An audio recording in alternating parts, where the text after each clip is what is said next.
There we go. Hello, everybody. Welcome to Bill and Ammon's Bogus Hangout.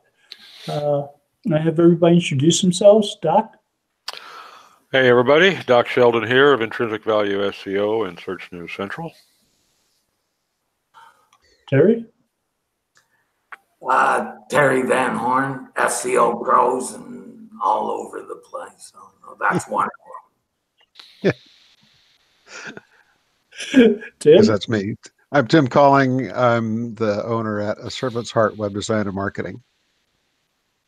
And I'm Bill Slosky of SEO by the Sea and Go Fish Digital. We're active all over the U.S. and not really too much outside the U.S. yet. That may change. So that's why you've been going on all those trips, Bill. No, I got a passport and the opportunities became open. They surprised me. And I've been hearing from some other people about possibly some more trips to Europe. Great.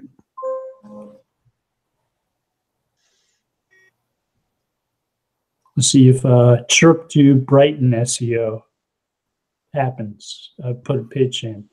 That's a good one. And I've been hearing from a group in Paris. I wouldn't mind visiting.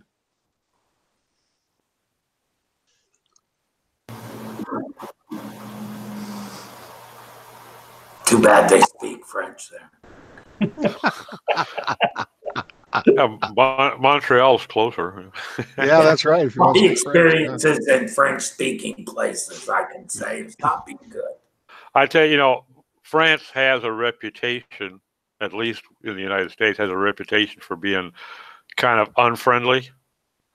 Really? But I've been to Paris and I've been to Montreal. And Montreal leaves Paris dying in the dirt when it comes to being assholes. No, you'll look at people and ask them if they speak English. They'll say no, and then you'll see them speaking English to someone, and that's another English person. It's bullshit. They say, "Yeah, I speak English." What they mean to say, Terry, is, "Yeah, I speak English, but not with you." Yeah. It doesn't always. It doesn't always. People know that you're bilingual, but you actually can learn things when you don't point that out. Very true. Can be entertaining. Especially when you listen to them go off for about 15 minutes and calling you all kinds of names, and then you speak to them fluently in their own tongue and catch the look on their face. Perdóname. Anyway. So I was surprised by how much English people in Italy spoke when I visited last year. I think that we're probably, well, at least a lot of Americans or U.S. citizens are probably unaware of how good we have it, and just about everywhere I've gone, which hasn't been that much, English has been easy to find. English-speaking people, except in New York. True that. They had automatic translation going on. We had translators in the back of the room, and headphones were available for people so they could listen to you as you spoke in English, and they were translating that to them into Italian. That's actually hard to do. Yeah, I've done English to Spanish before, and I probably totally botched it up. I mean, I probably it's hard to keep up, isn't it? Yeah. And I was listening to people speaking in Italian through translators too. They were pretty good.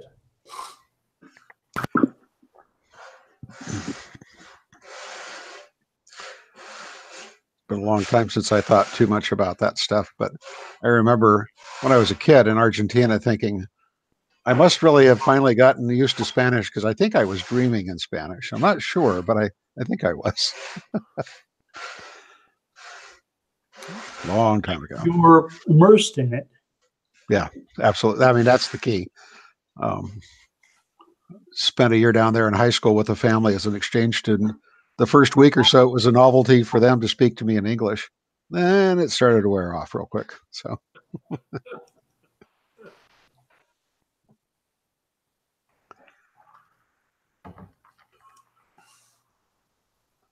Yeah, until last year, I hadn't experienced being in a country where English wasn't the primary language. So that was an experience. Was that in West Virginia? I've been there too. And, sort of wondered about that. Or New York. Yeah, when I went down to Mexico, I went 3 days without eating because they'd say, "Okay, time for supper," and we come back in, and the foreman would tell everybody, "Okay, you go do this, and you go do this, and you go do this," and of course he was using some sign language to get across to me what I was supposed to do, and then he'd say, "But as soon as we eat," and of course I didn't catch that part, so I'm out there doing what I was supposed to do when they came out of the bunkhouse picking their teeth, So the third day I said, "Yeah, after we eat," and he says, "Well, yeah, stupid." Yeah. Wondered when you were going to finally come around, Guess they figured as soon as you got hungry enough, you'd figure that out. One of the things that helped me a lot though when I was down in Mexico City, I would watch. They had both English channels and Spanish channels on TV, and I would watch the Mexican, the Spanish movies with English subtitles. Yeah, and I just taught myself to only look at the subtitles if I didn't understand what was said. And in a period of just 2 or 3 weeks, I could tell I was learning a lot. But that's only good, if the translations and the subtitles are good. And sometimes they can be pretty darn good, and sometimes they can be amazingly bad. Kind of like YouTube. Yeah. I did kind of the same thing. I watched a lot of TV with Spanish subtitles, and so it kind of worked the opposite way when I lived there. But I watched a ton of old American U.S. TV shows like Perry Mason, or British like The Avengers. That was fun with Spanish subtitles. Yeah, immersion is definitely the fastest way though to learn a different language.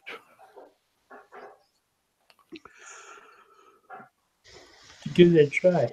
I think it'd be good to speak Spanish here in Southern California. It would be handy for you. Yeah. Yeah, definitely. I tell you what, there are some places like we went up to Buena Park a couple weeks ago and went to Medieval Times. They have one of those up there, but we stopped in at a thrift shop, and it was almost kind of surreal because all the announcements over the PA systems were in Spanish, not in English.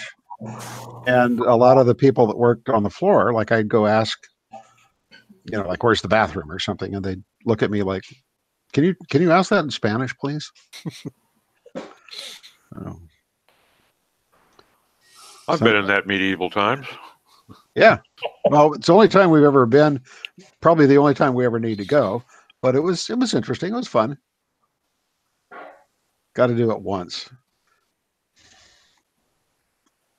There's actually a pirate dinner or theater too right near there that looked kind of like it might be kind of fun. Yeah, I can't remember the name of it, but we went in there once. Mm-hmm. I thought Medieval Times was a better show. I think so. Yeah. But the food was better at the pirate place. Yeah. Well, food was okay. I mean, you're eating with your fingers to begin with. I mean, after all.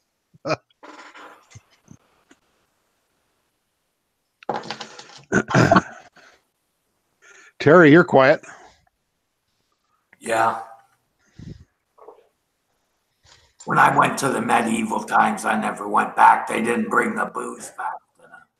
Drinking back then. Well, it was expensive. We bought. Let's see. Linda had some kind of mixed drink, and I had, I think, like a glass of wine because I was driving, so I just watched what I was drinking, and it was like $30 or something for those two drinks. They don't serve you medieval mixed drinks? Say that again? They don't serve medieval mixed drinks? Oh, well, they probably had some that were named things like grog and stuff like that, but mead, I don't know. something like that? Or mead, yeah. There's actually a mead place in Oceanside. I've never been to it, but it's on Oceanside Boulevard since, you're near me. Golden Mead or something like that. It's over by Enzo's Barbecue over in there. So I've never had mead. I know there was some local cider places too. Are there? Yeah. I've never had mead, so I don't know what it's like. Made from honey or something, isn't it? Yeah. Yeah.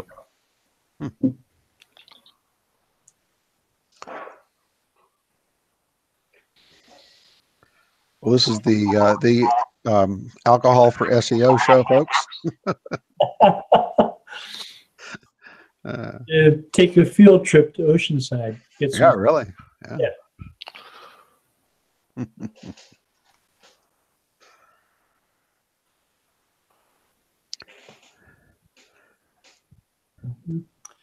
So I don't go too many places where I hear people speaking Spanish. I'm sorry, I didn't quite hear what you said. And I don't go too many places where I hear people speaking Spanish. Well, let's see. I hear it a lot in stores, especially staff talking to each other or in restaurants or places like that.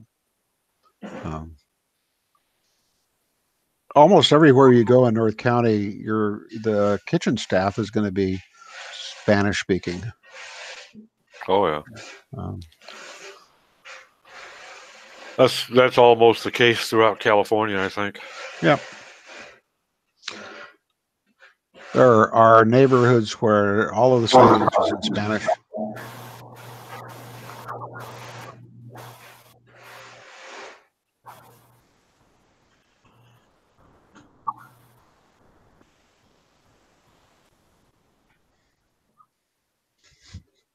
You still have construction going on at your place, Doc? Yeah, it's me. Oh, okay. Sorry, you know what? I'll hear the scraping of something that sounded like. So right behind me is the hall bathroom, and there's repair work going on in there. So I haven't said much about this publicly, but for the last 6 weeks, I've been living in a residence inn about a mile away from my home, because on December 11th, both of our bathrooms backed up. Fortunately, it didn't flood, but we got water under the flooring and the walls and everything because there was a blockage on the main line. And so, fortunately, we're almost done. But yeah, the tile guys in there working on the flooring right now. So there you go. Okay. Sorry about that. Here, I'll mute myself when I'm not talking. Talking again. Here I am. It's okay. It was my turn the last few episodes. I remember. Finally got that behind us.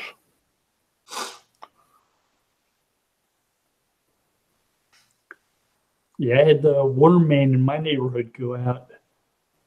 So I've got no water for the next few hours. Hopefully they'll get it fixed. So it would be bad to not have water for a few days. Yep.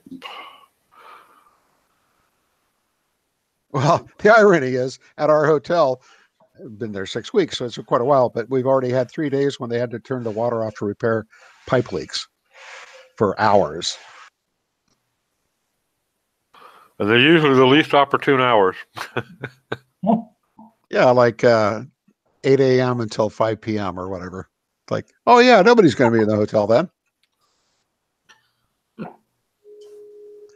And then the internet. Oh, I'm home during the day now to be here for the construction guys, and it's so much better. I mean, I've got like 300 megabit service here, and at the hotel I have maybe. Well, let's see. Do you have a 450 baud modem?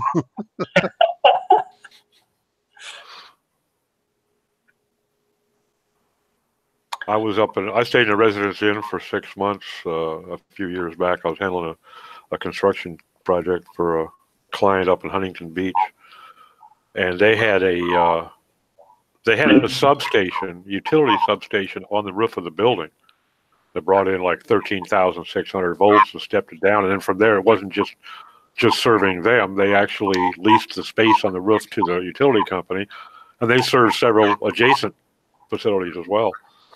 And they had a problem up there, and they had to replace the primary on this thing. So they brought up another primary and set it up on the roof temporarily. And then every morning at 6 a.m., they would kill the power, make the cut over to the temporary, or back, at like 6 o'clock at night. Always at the time when their tenants would be wanting to take a shower, change clothes, get ready to either to go to work or to go to dinner.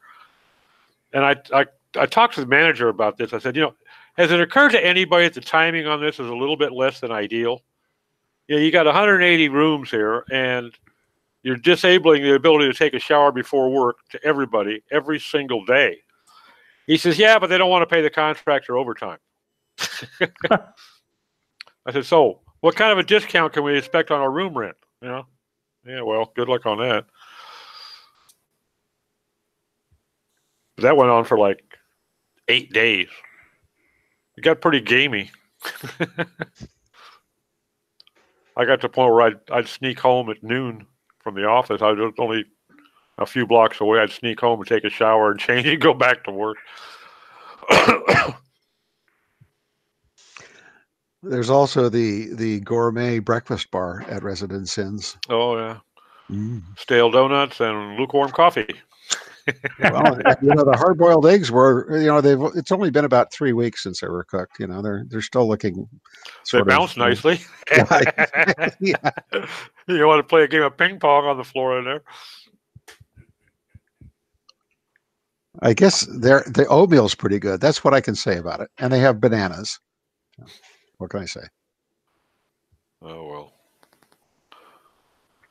Seriously, it's like 10 megabits if you're lucky, and it keeps like fluctuating. So you try to watch like a video or something, and you get into it for a few minutes, and then the network has been changed or something. Yeah, streaming video is pretty much out of the question. Yeah. But if you tie into the cable on the TV set, you can bet their porn won't be slowed down a bit. Actually, I tried because my phone works there. So I tried, and I bought an Apple dongle that converts the Lightning jack output to HDMI. But the problem is there's no control for the volume on the TV because the remote control they give you for the room is connected to their whole pay-per-view system or whatever. That's the only TV volume control you have. So it's at full freaking volume when it comes out of your phone. Wow, so that didn't work.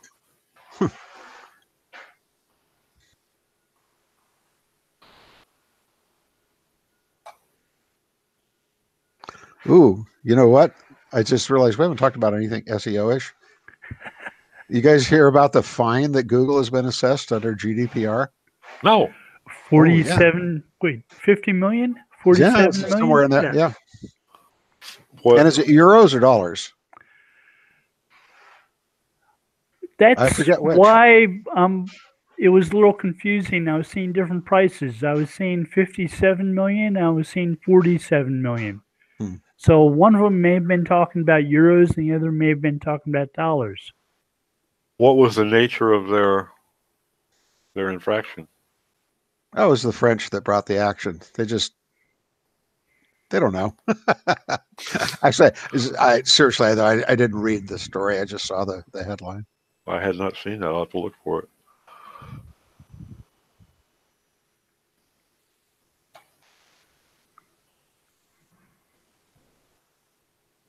You know what it was, Doc? They needed 47 million.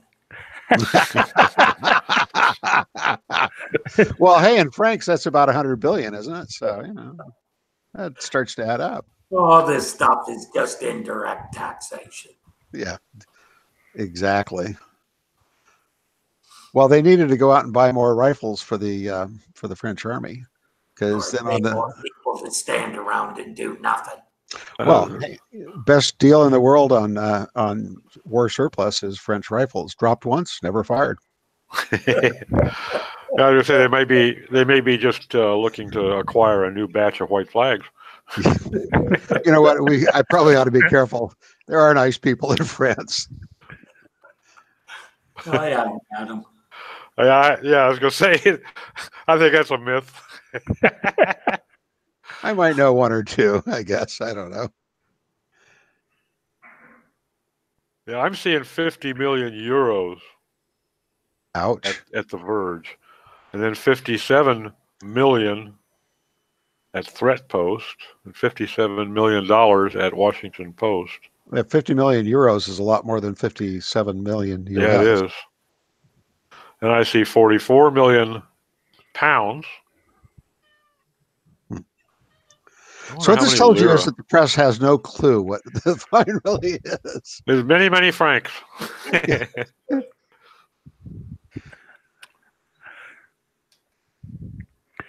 think Google should be able to figure that out, right? Well, I'm sure it's not going to put too big a ding in their wallet. There should be a one-box anchor answer for that. Couch a little. Hey, wonder how many days of paid search ads that is. Probably about 2.5. A couple hours. That's probably less than 1 day's worth of their expense for corporate counsel.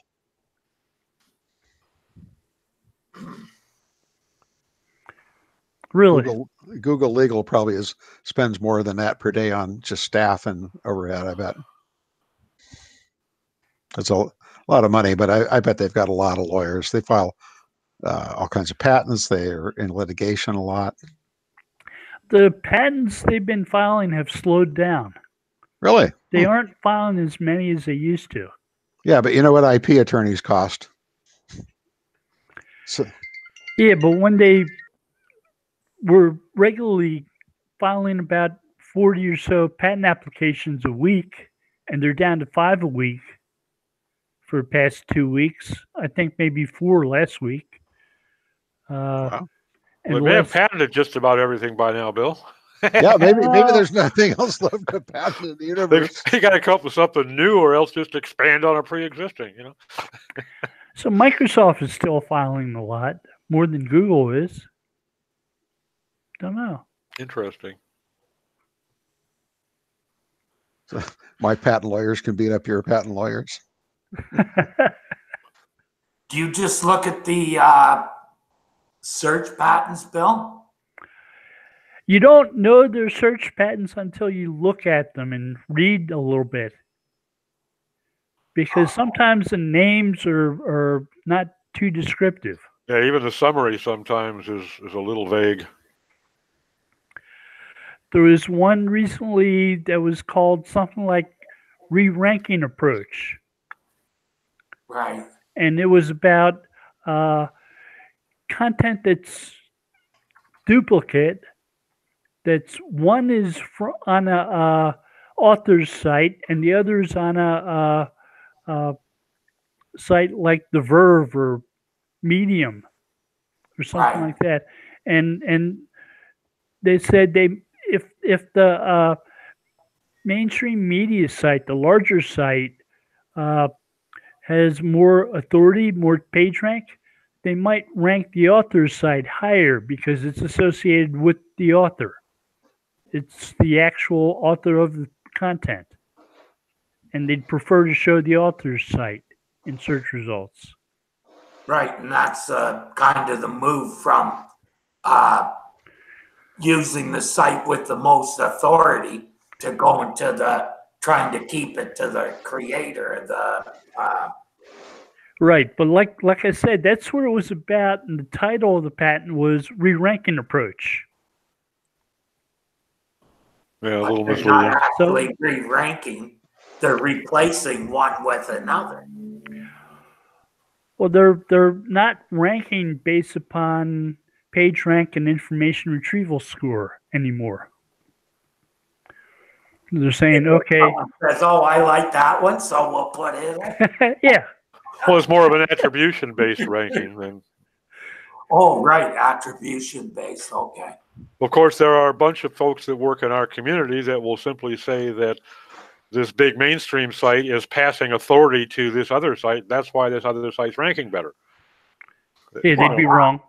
Oh, they'd be wrong, but they'll do it anyway, and they'll probably get some people to believe it. You know, just because they may be wrong doesn't stop people from. Hey, you got that right. That's never been a deterrent. As you say, it hasn't so far, has it? I can count the examples daily. You know, it's actually kind of surprisingly or refreshingly, I don't know, fair if of them to do that, to give credit or value, whatever, to the actual author. I'm surprised. It's good, I guess. Surprised, yeah. Mm-hmm. Well, it's a different model too. The others are more based on links. This is based upon, the author. However,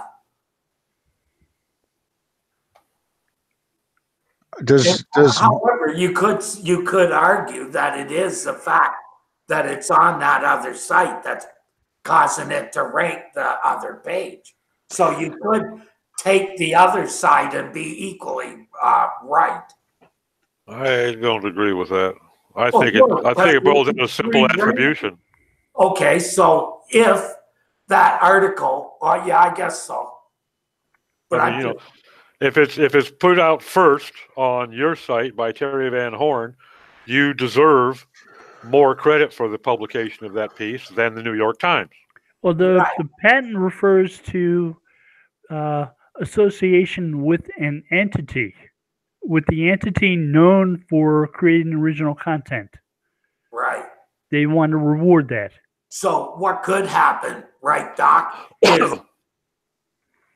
what's his name, right? So say you publish something, right? Yeah. On your site, then it's republished on Search Engine Land, for instance, right? Yeah. It maybe wouldn't rank on your site for the same thing, but it would if it's getting the juice that Search Engine Land has. I wrote an article on Search Engine Land, and after 4 years or so, it was retitled because it was about agent rank, and they decided that they wanted to rank for author rank too. Oh. So they renamed it. So I saw that, and I copied it and published it on my site and added a long prologue and renamed it to cover both of them. And I outranked them for agent rank. I love it. I was just going to say it would be an interesting thing if I were to go publish something on Medium in January and then came along in March and published it again on my own site. So that's basically what you did there. That's interesting.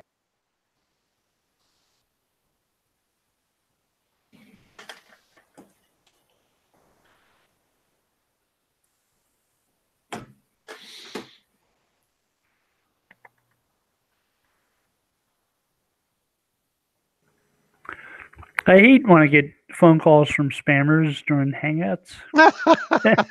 Or any other time. Your Google listing is at risk. I recognize, do not hang up. I recognize caller ID. Actually, I think I got a call from my contractor while we've been talking, and he left a voicemail. I don't know. I probably owe him money or something. No, I would start with "Do not hang up." Yeah, right. Actually, I'm getting a ton of them now for everything from health insurance to loans, where the recording, it's a robocall. It starts out as if they were in mid-sentence, and the funding department, blah, blah, blah, blah, blah, or and we've now got your ratings for your new health insurance, and yeah. it almost sounds like Do not hang up. This is an important message. Yeah, right. Your listing may not be showing in Google. As soon as I hear do not hang up, I hang up. I got one of those IRS scams the other day. I got a call and I couldn't understand it. It was such a terrible connection.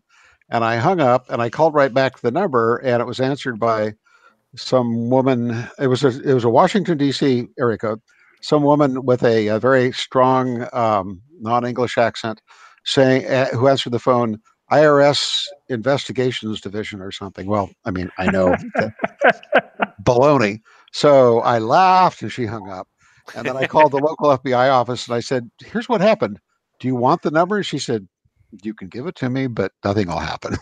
and we probably already have it. Yeah, she said that too. But I said, so is anybody looking into these? And she said, do you want to know the truth? Not much they can do, really. Well, I guess. I don't know. I did have a guy call me, and he was insistent that he was from the Microsoft support staff. He wanted to remotely access my home computer. Of course. And so this way he could take care of somebody's attempt to hack me. Speaking of attempts to hack I said, me. you want to hack me? Guess what? Not going to happen today. You know, the one that's really kind of insidious because it preys on older people. My dad's gotten a couple of these, but he's fairly savvy, so he didn't get tricked. You get a call, and there's a voice of a young sounding person, like a young adult male or female, and it says, "Grandpa."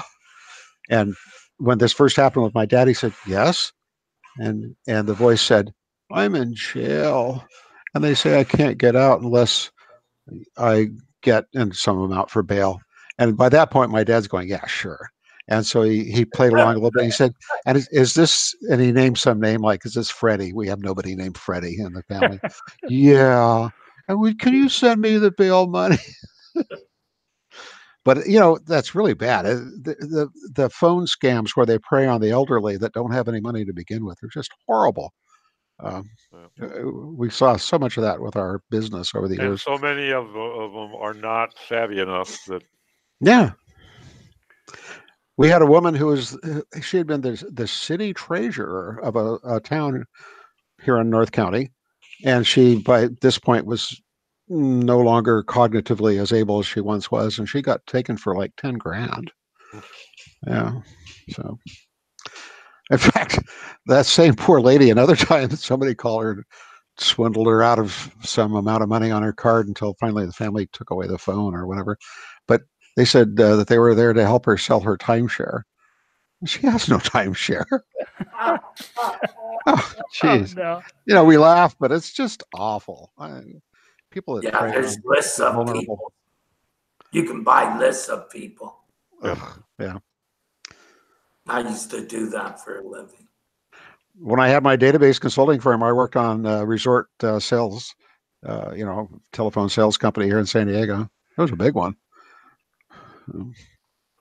Remember in the good old days when the spam was something you got in your mailbox, that they invited you to attend a 1-hour presentation for your free gift valued at $100 or more. They had a vacuum cleaner and they had a microwave oven. And how many people fell for that crap to go and listen to the spiel to get a made in China vacuum worth about $1.87 that did not create any suction? I speak from experience, folks. In there. Well, once. I don't know if I've told this story before, but one of the guys that worked for me in my consulting company years ago got one of those for you would receive 2 Lazy Boy chairs if you went to the sales pitch. And so he and his wife went, and afterwards my guy Dave went up to the front and said, "Well, where's my Lazy Boy chairs?" They said that we're going to ship them to you. Don't worry about it. So weeks later, he gets these 2 boxes, and they're about, like this size by this size by this. And it turns out that Lazy Boy makes stadium folding seats, and that's what they were. But they were branded Lazy Boy because they were made by Lazy Boy Manufacturing. Kids. Yeah, I was looking at buying a timeshare one time many years ago when I was a young pup in the Navy, and I got one of those invitations up here in North County to go and sit on a presentation. Eric Estrada? and they wanted to listen to their presentation about buying timeshares, and of course you get the high pressure sales pitch, and it's only good if you sign up right now before you leave the building and all this good shit, which I did not do.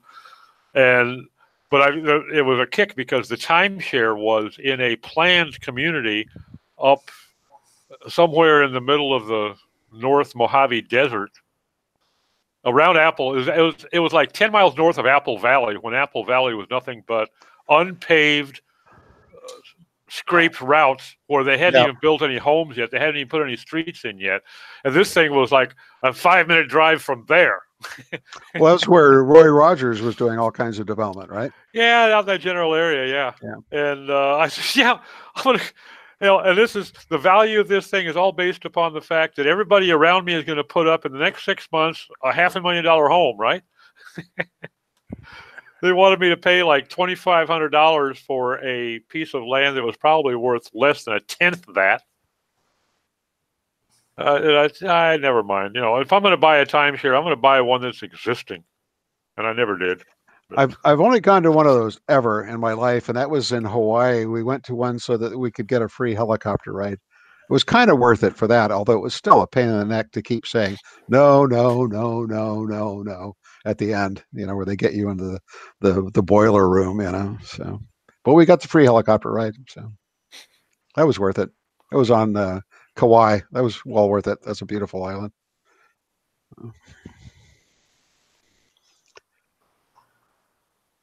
Guys, I'm going to drop off here. I've got a call coming up at the top of the hour that I need to do a little prep for.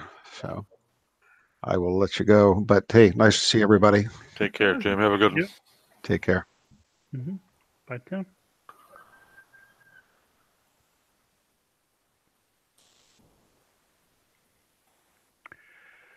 So timeshare, ocean view, Salton Sea. Such a deal, eh? Now the Salton Sea is all but a dry lake bed. It is that worth visiting? I've read a little bit about it, and I used to live there in Imperial Valley, south of the sea, and back in the '60s. Yeah, it was. But the water line has receded several hundred yards, and what I would imagine that the area of the Salton Sea is now something like 30% of what it was then. And of course, as it's dried up, there used to be some decent fishing there too. And as it's dried up, the salinity has increased dramatically. So now I think there's only like 2 types of vegetation that can even live in that shit. Forget fish. So the Salton Sea, no, I would say no. I wouldn't even put my boat in that water anymore. But you can drive down the Highway 111, which runs down the west side of the Salton Sea, down towards El Centro. If you want to just see some of California, down towards the Anza Borrego, for instance. Yeah. But you'll not used to the 111. You could probably stop your car on the freeway and throw a rock out the window and hit the water. Now I don't know that you could hit the water with a .22 rifle. It's that far receded.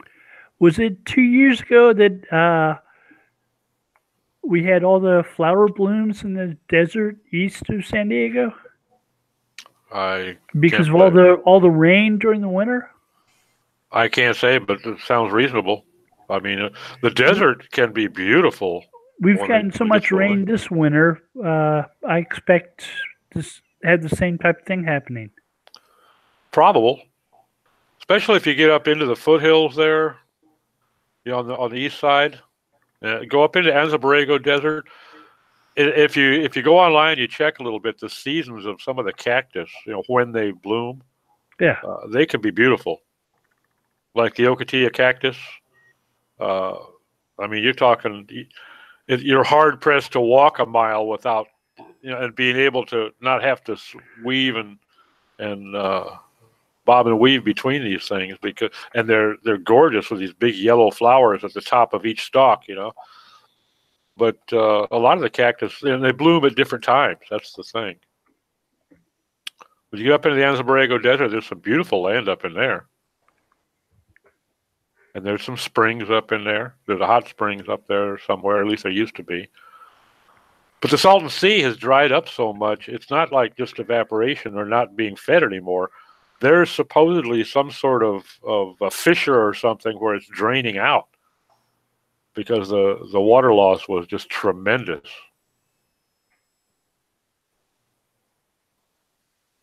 You find some aerial photos of the Salton Sea like 1950 and 1990, and it's just like, it's unbelievable.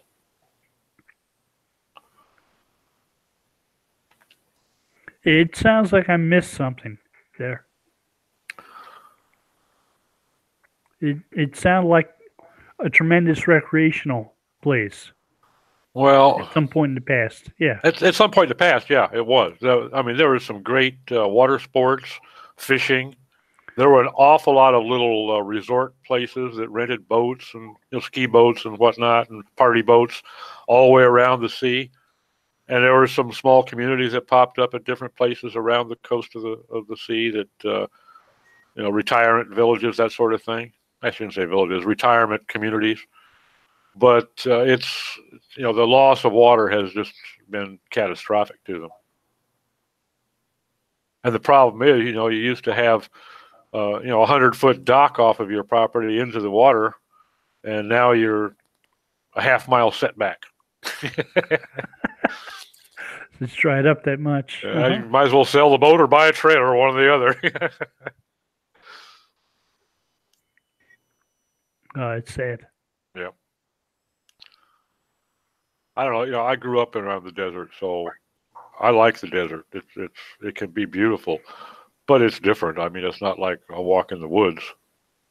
But in the springtime, it can be gorgeous.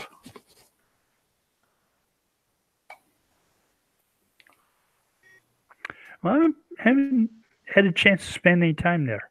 I might have to go. Some places, if you like, like boating or whatnot, and spend some time on the water, go out to the border of California, Arizona to, what the hell? I just went blank. Starts with an M. It's on Lake Mead, but if you go out the Interstate 8, where it crosses over into Arizona, as soon as you cross over, it's just north there.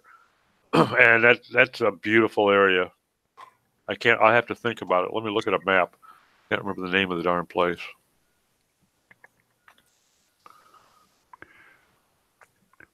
Interstate 8 off. Which it goes from San Diego over to Arizona goes through the Imperial Valley, through El Centro. What is the name of that? Let me look at this map here. I'll tell you.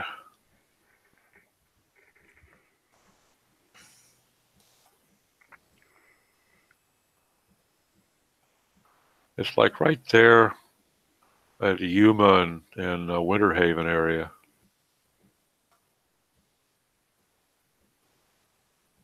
Okay, where is it?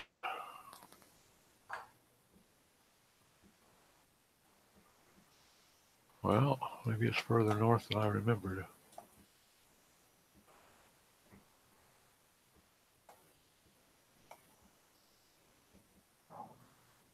Oh, yeah, it's considerably further north than I remembered. But there's a lot of water all along the California-Arizona border. So it's not a day trip. Well, it's a day trip to get there, but it's enough of a trip that once you get there, I mean, if you want to make it a day trip, you'd literally have to get there and turn around and come back. Yeah. And you don't want to, unless you really enjoy heat like I do, you don't want to go in the summertime, because the last time my wife was 8 months pregnant when I took her over there, and it was 132 degrees in the shade. Yeah.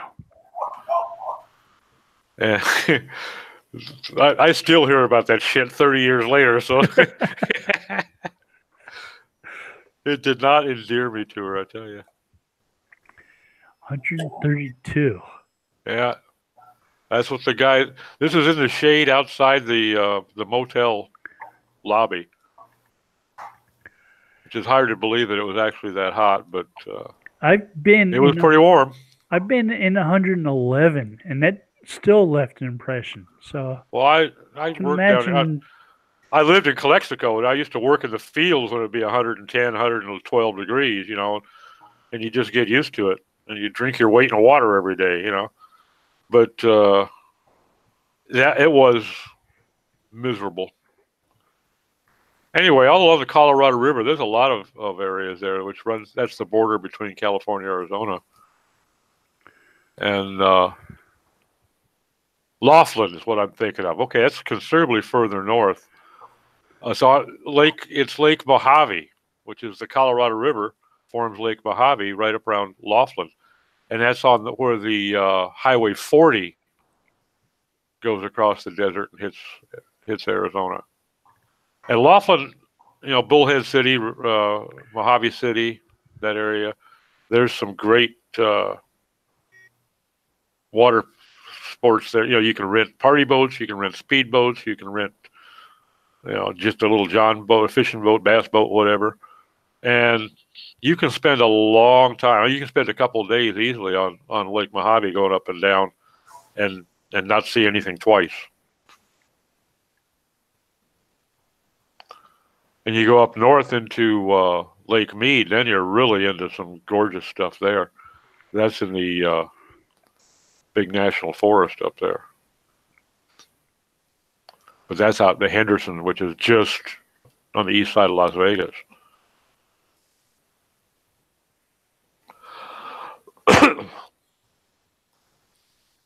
But as far as the drive down to Salton Sea, you better enjoy the desert. Because that's what you're going to see a lot of. So maybe I'll reconsider going there.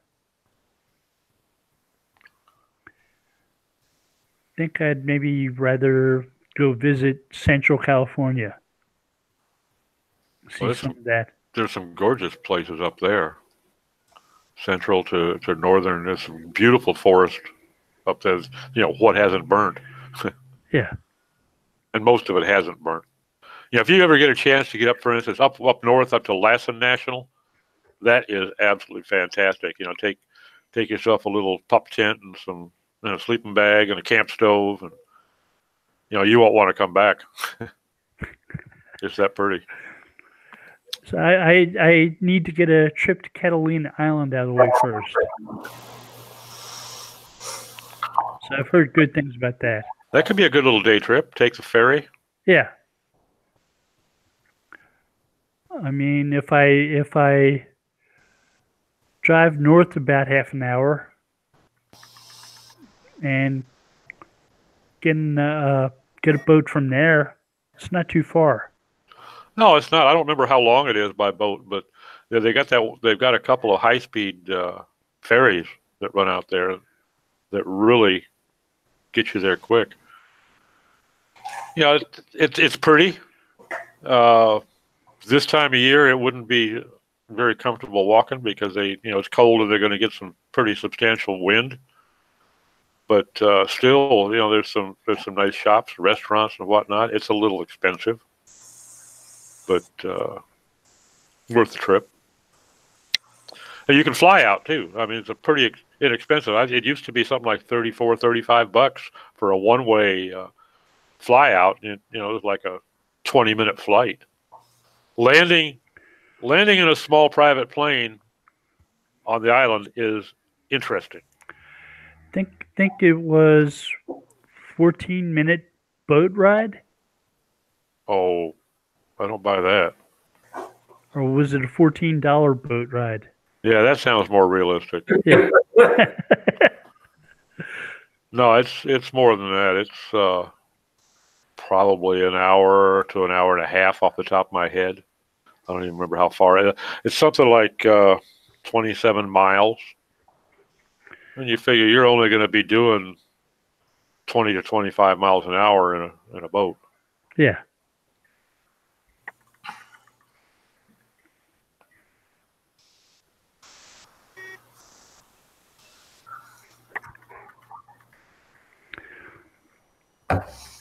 Well, it seemed like a good place to take a vacation. I haven't had one of those in a while, so.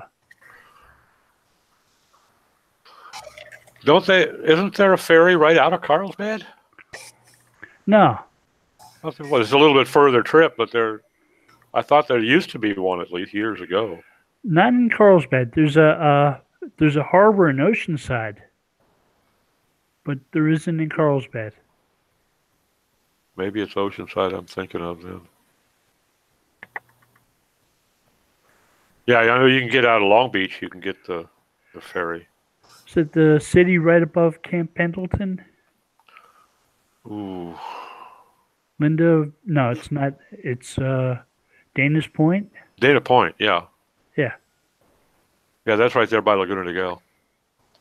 Yeah, in fact, Dana Point is it's actually attached to it's right up against the Marine base.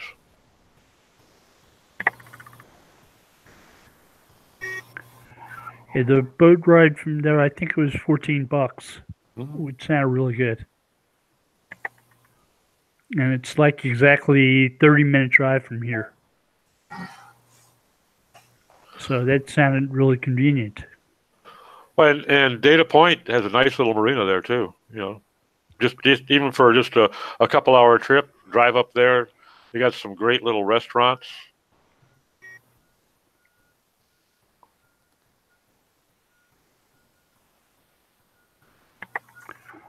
Do that like a Saturday afternoon. Yeah. Spend a day at Catalina Island. Come back on Sunday. Check out. I have not. I can't vouch for it, but I have seen people say that there is an awful lot of places on the island, you know, year-round residents, and perhaps even some seasonal residents that are set up on the bed and breakfast program. What's that bed and breakfast program where you basically rent a bedroom in a house? Airbnb? Airbnb, yeah. I've heard it. I've seen it said on social media that there's some places out there that have Airbnb set up, and might be a little bit more comfortable and maybe even more affordable than some of the hotels. There's not a lot of lodging available there in terms of, you know, smaller motels. Good idea. And check into it. You know, whether you want to go, which end of the island you want to go to, whether you want to go to Avalon or up north, you know, Two Harbors. I like Avalon myself, but that's just, you know. Avalon is a area that's more likely a place to camp? No, I think Avalon is probably going to be the more built up. You know, that I've only been up to Two Harbors once. Yeah, and that was by boat. And Avalon is more the touristy portion. It's more built up, but Two Harbors, I don't know the camping out there. I can't speak to that. I've never looked at it. Went diving out there a few times, but again, that was, you know, we went out by boat and stayed on the boat.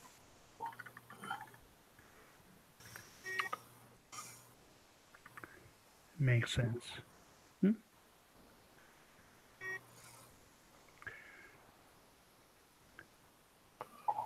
That would ideally be a spring trip rather than summer. I've been out there during the summertime. It's not oppressively hot by any means. You know, I wouldn't think it would be a fun time to be out there right now. But yeah, it gets warm. You know, I mean, on a good hot summer day, you're gonna get some sunscreen on you or stay in the shade, but it's not oppressive.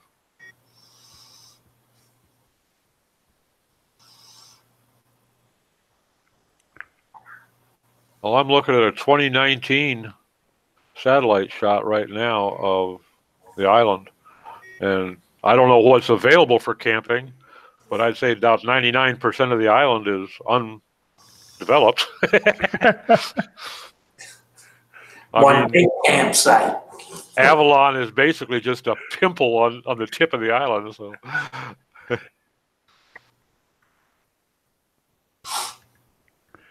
Yeah, I've been getting emails weekly from them. So I signed up on their website about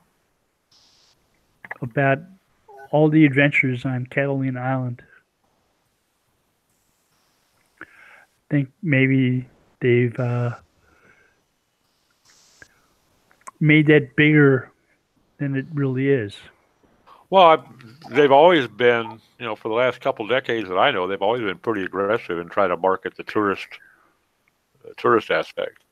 And I think the problem that the only problem I've ever seen is that you got to be careful. You can't just make a day trip out there and spontaneously decide we'll spend the night, because if you didn't have your reservation 2 weeks in advance, there may not be enough lodging available to do that, at least during season. It's not a real developed area. So if you're planning on staying at the Hilton, you're going to be out of luck. Airbnb sounds like a good idea. Good thing to check into. Yeah. I used to do, when I came to Toronto, bring a sleeping bag, and where I slept was wherever I ended up. There you go. Sometimes it'd be under some bush somewhere. There you go. That's a yacht when you're young and stupid, eh, Doc? That's it. Yeah, as opposed to being old and stupid. Or at least old and not much smarter. Yeah,